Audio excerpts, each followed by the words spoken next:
अब आपको बताएं, सुनील हत्याकांड के जितने दोषी विवेक मिश्रा पूर्व विधायक जी के साले हैं, उससे कहीं ज्यादा दोषी पूर्व विधायक संतोष पांडे जी हैं। संतोष पांडे जी अगर चाहे होते तो सुनील की हत्या न होती। सुनील की हत्या विवेक जो उनके साले हैं, पहले उन्होंने मारा पीटा और बहुत बुरी तरह मारा पीटा, जिससे सुनील यादव की बाएं चेस्ट की हड्डी टूट गई थी। और पूर्व विधायक संतोष पांडे भी सुनील यादव को लखनऊ बुलाए और संतोष पांडे जी खुद जो है सुनील यादव को मार पीटे 5 तारीख को, और 6 तारीख को सुनील की मौत हो जाती है। अब ये बिल्कुल खुल के कहा जा सकता है कि जो सामंती विचारधारा के लोग हैं, जो मनवादी विचारधारा के लोग हैं, वो कभी पीडीए का हित कर ही नहीं सकते, क्योंकि उनकी मानसिकता जो है पीडीए के प्रति हमेशा दूषित रहती है। उनके विकास में भी वो रोना रहेंगे, उनके हक अधिकार में भी वो रोना रहेंगे। कब कब हर मोड़ पर चाहेंगे कि इनके मान सम्मान पर ठेस पहुंचते रहे। ये भारतीय जनता पार्टी की सरकार है, इसमें कुछ भी संभव है, कुछ भी अनैतिक कार्य संभव है। पहले की जो व्यवस्था रही कि ब्राह्मण ही कथा बाँचेगा, तो यादव ने अगर वेद पुराण बाँची तो कोई गलती थोड़ी किया था। उस यादव की वेद पुराण बाँचने से इनकी दुकान बंद हो रही थी।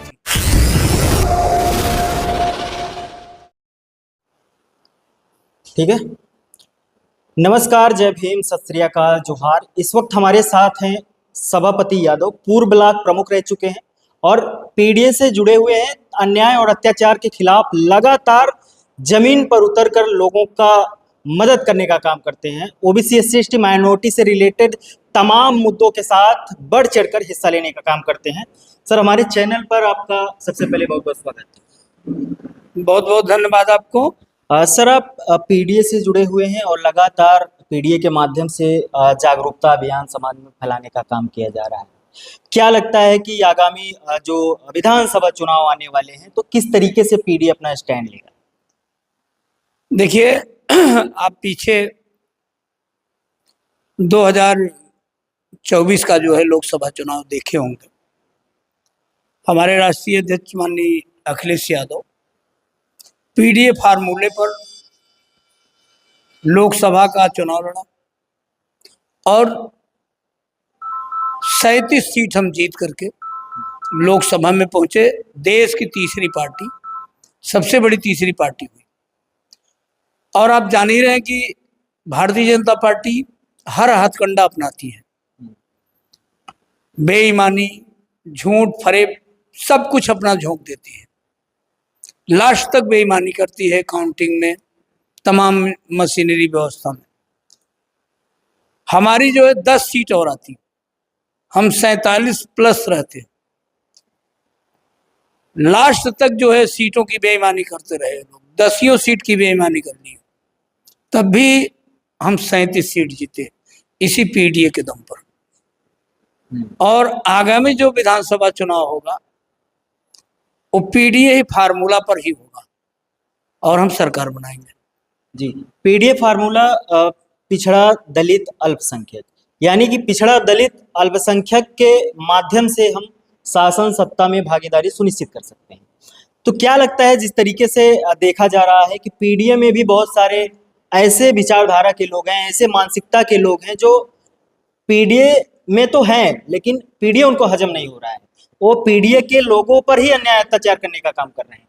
आए दिन हत्याएं हो रही है, लूट हो रहा है, बलात्कार हो रहा है, लोगों को प्रताड़ित किया जा रहा है। तो हम अपने ही पार्टी में ऐसे लोगों से कैसे निपट सकते हैं, क्या लगता है? देखिए, मैं आपको बताऊं, मेरी 30 साल की राजनीति हो गई।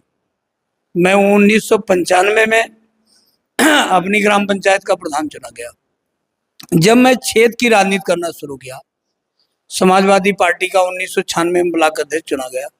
2000 से मैं लगातार जिला पंचायत, ब्लॉक प्रमुख, 2 बार 4 बार जिला पंचायत, तमाम पंचायत के विभिन्न पदों पर हम लोग रहे हैं।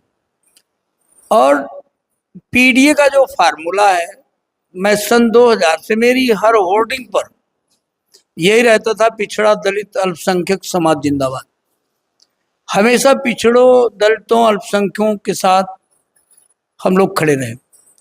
देखिए, राजनीतिक पार्टियों में सभी लोग हैं और विशेष करके पीडीए लोगों के ऊपर, पिछड़े दलित अल्पसंख्यक लोगों के ऊपर, पिछड़ा दलित अल्पसंख्यक समाज जो है हमारा, पूरी ईमानदारी से, कोई बहुजन समाजवादी पार्टी से जुड़ा है, कोई समाजवादी पार्टी से जुड़ा है, कोई कांग्रेस से जुड़ा है, तो कोई भारतीय जनता पार्टी से जुड़ा है। पीडीए के लोग हर दल में, लेकिन अगर आप देखेंगे तो सबसे बड़ा अन्याय, अत्याचार, सबसे ज्यादा शोषण अगर किसी का होता है तो पीडीए समाज का होता है। हमेशा ऊंचे तबके के लोग, अब ये बिल्कुल खुल के कहा जा सकता है कि जो सामंती विचारधारा के लोग हैं, जो मनवादी विचारधारा के लोग हैं, वो कभी पीडीए का हित कर ही नहीं सकते, क्योंकि उनकी मानसिकता जो है पीडीए के प्रति हमेशा दूषित रहती है। उनके विकास में भी रोना रहेंगे, उनके हक अधिकार में भी वो रोना रहेंगे। कब कब हर मोड़ पर चाहेंगे कि इनके मान सम्मान पर ठेस पहुंचते रहे।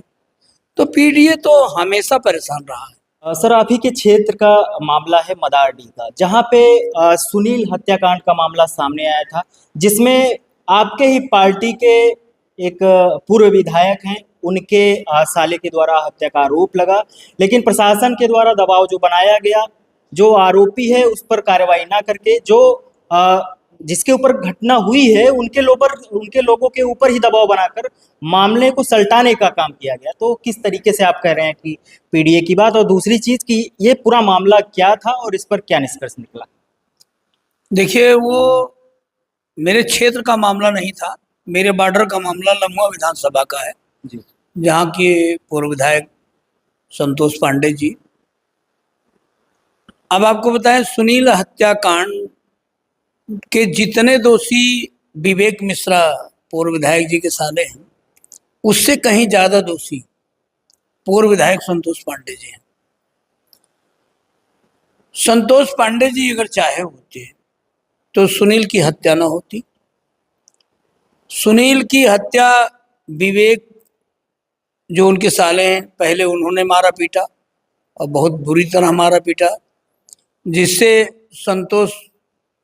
सुनील यादव की बाएं चेस्ट की हड्डी टूट गई थी। और पूर्व विधायक संतोष पांडे भी सुनील यादव को लखनऊ बुलाए और संतोष पांडे जी खुद जो है सुनील यादव को मारे पीटे 5 तारीख को, और 6 तारीख को सुनील की मौत हो जाती है। हमारा घर पड़ोसी बॉर्डर पे है, मैं पट्टी विधानसभा का हूँ। मेरे घर से सुनील के घर की दूरी 10 किलोमीटर है, और सुनील का ननिहाल मेरे बगल में, मेरी बगल की ग्राम सभा नीमा में है। तो सुनील एक प्रकार से मेरा भांजा लगता है। तो हम जो है, हम लोग, हमारे साथ के लोग और उस लोकलिटी क्षेत्र के लोग जो भी वहां आवाज उठाए उन न्याय के लिए, जो सच्चाई थी वो आवाज उठाएगी। लिहाजा मुकदमा तो पंजीकृत हुआ संतोष पांडे के साले को, एक अन्य को, लेकिन कुल मिला के आज भी मुलजिम खुलेआम घूम रहे हैं। और जो मदद करने के लिए गए थे, जो आवाज उठाने के लिए गए थे, जो सत्य की आवाज उठा रहे थे, प्रशासन उन्हीं के ऊपर उल्टा मुकदमा, 17-18 लोग हम लोग मुलजिम हैं। इतने से ही मामला नहीं रुका। मैं भी लम्हों से दावेदारी किया हूं विधानसभा की। जितेंद्र वर्मा बाजीगर जो कि वो भी दावेदारी किए हैं, लम्हों से चुनाव लड़ने की पूरी तैयारी कर रहे हैं।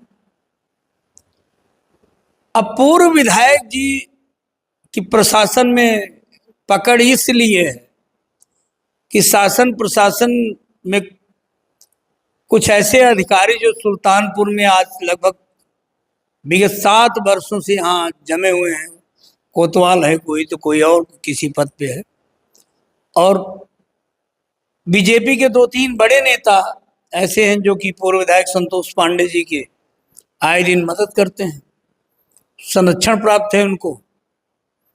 अभी हाल ताज में 1 हफ्ता पहले की बात है, कुछ प्रशासन के अधिकारी, पुलिस फोर्स के अधिकारी, कोतवाल और सीओ एसओ जी, वो जाकर के जो है बाजीगर के आवास पर, जहां बाजीगर रहते हैं, जितेंद्र वर्मा रहते हैं, उनके आवास पर जाकर के कहते हैं कि आपने तो फला व्यक्ति को जो है मारने की प्लान बना रहे हैं, साजिश, किसी की हत्या करवाना चाहते हैं। अगर वो अपने घर पे मौजूद ना होते, सीसी फुटेज कैमरे की निगरानी में ना होते, तो पूरी तरह ही योजना थी प्रशासन को उनको गिरफ्तार करना या उनके साथ कोई भी अनहोनी घटना घटित करना। तो पूर्व विधायक संतोष पांडे जी वो नहीं चाहते कि लम्हा विधानसभा में उनके आगे कोई पिछड़ी जात का, कोई दलित समाज का, कोई अल्पसंख्यक समाज का कोई नेता पैदा हो, कोई समाज सेवक पैदा हो। ये उनकी कितनी गंदी मानसिकता हो सकती है। उनके घर में उनके बड़े भाई विधायक रहे समाजवादी पार्टी से, संतोष पांडे जी 2012 में विधायक चुने गए। इनके दोनों भाइयों के कार्यकाल में या कार्यकाल से पहले भी बहुत पहले सुनने में आया था कि एक यादव की हत्या करके अपने भट्टे में डाल दिए थे। आप सुने होंगे राजदेव यादव की हत्या करवाए, आप सुने होंगे एक वकील साहब यादव की हत्या करवाए, 3 ब्राह्मणों की हत्या करवाए, एक निषाद की हत्या करवाए। तो ये साइलेंट हत्यारे हैं पूर्व विधायक जी। अब रही बात है कि पार्टी की, जहां बात है समाजवादी पार्टी की, तो हमारे राष्ट्रीय अध्यक्ष जी किसी भी अन्यायी व्यक्ति का साथ नहीं दे सकते, क्योंकि उनके स्वभाव में है, उनके नेचर में है, उनके खून में है कि वो हमेशा पीड़ित शोषित समाज के साथ आखिरी दम तक खड़े रहते हैं।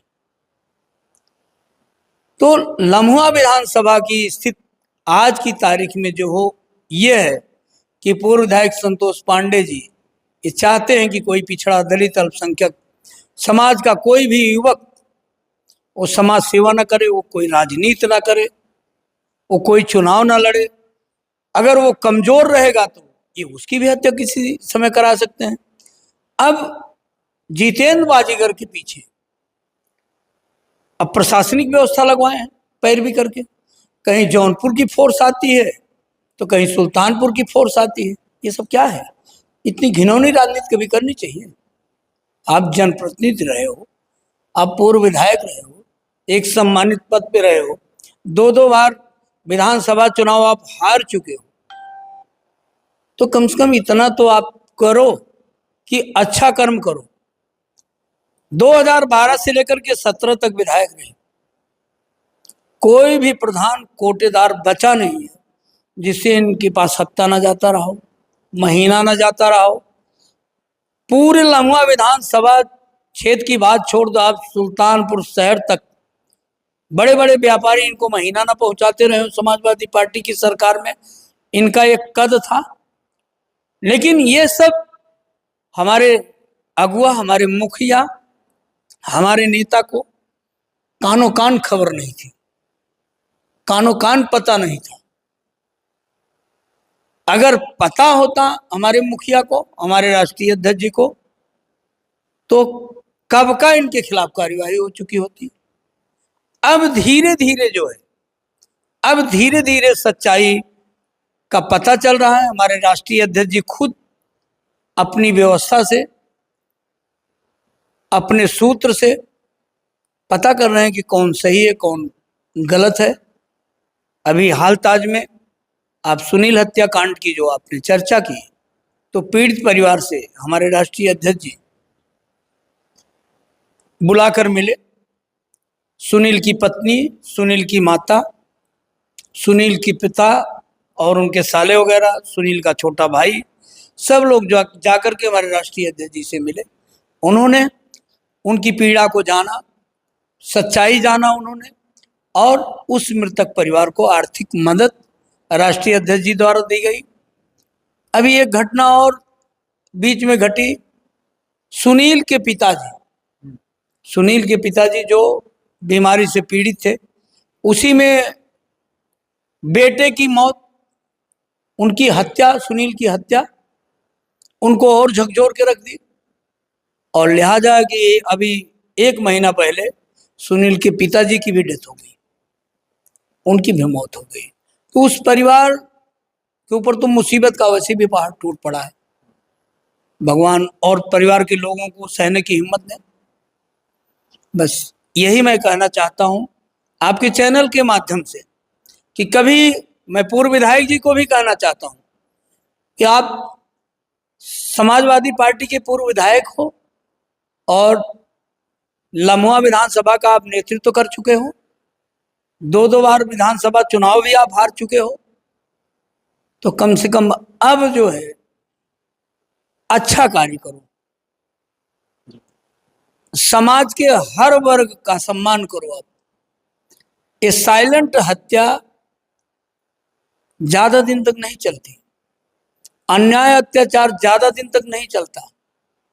इस अन्याय अत्याचार का जो जवाब है आगामी चुनाव में जनता देगी। बिल्कुल, हम कह रहे हैं कि जनता से बड़ा हथियार किसी के पास, अगर आपके साथ जनता है तो जनता जिसके ऊपर हाथ रख दे वो राजा बन जाएगा, और जिससे हाथ उठा ले वो रंक बन जाएगा।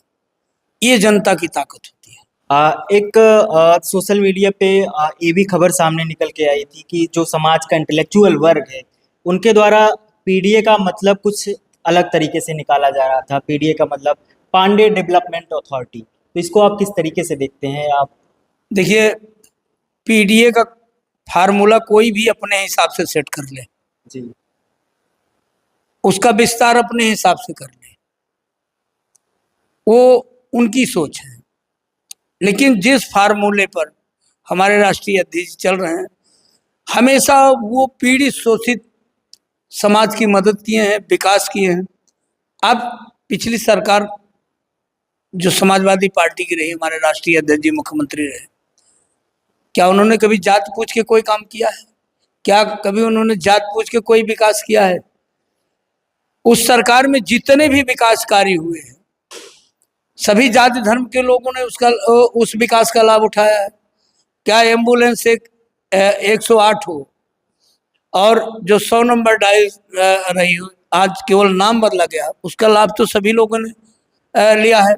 लैपटॉप किसी एक जात को थोड़ी मिला है, सभी जात धर्म के लोगों को मिला है।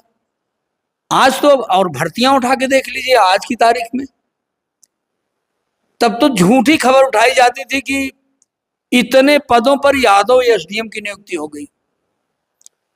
आज क्यों नियुक्तियां हो रही हैं? आज क्षत्रिय समाज की नियुक्ति क्यों हो रही है? आज कोई बोलने वाला नहीं हो। आपके चैनल के माध्यम से मैं अपने सभी मीडिया बंधुओं को पूछना चाहूंगा कि ये प्रसारित आप लोग क्यों नहीं कर रहे हैं? अभी पीछे कल ही मैं देख रहा था कि एक ऐसी भर्ती निकली जिसमें जो है 15 ठाकुरों की नियुक्ति हुई, उसमें तो एक भी यादव की नियुक्ति नहीं है, केवल 2 एसटी और एससी की नियुक्ति हुई, और ओबीसी माइनॉरिटी के लोग कहाँ गए? अब जातवाद नहीं है, केवल जब समाजवादी पार्टी की सरकार होती है तब यही मीडिया चैनल के माध्यम से लोग जातवाद का नारा लगाते हैं कि यादवों की सरकार है, यादवों की नियुक्ति है। आज कोई भी नियुक्ति आप देख लीजिए, जो मेहनत करेगा वो क्वालिफाई करेगा। आज यादवों की अगर ईमानदारी से अगर कोई भर्ती हो जाए, पुलिस की भर्ती हो जाए, कोई फोर्स की भर्ती हो जाए, या और भी तमाम संस्थाएं हैं, तो जो मेहनत करेगा वो नौकरी पाएगा।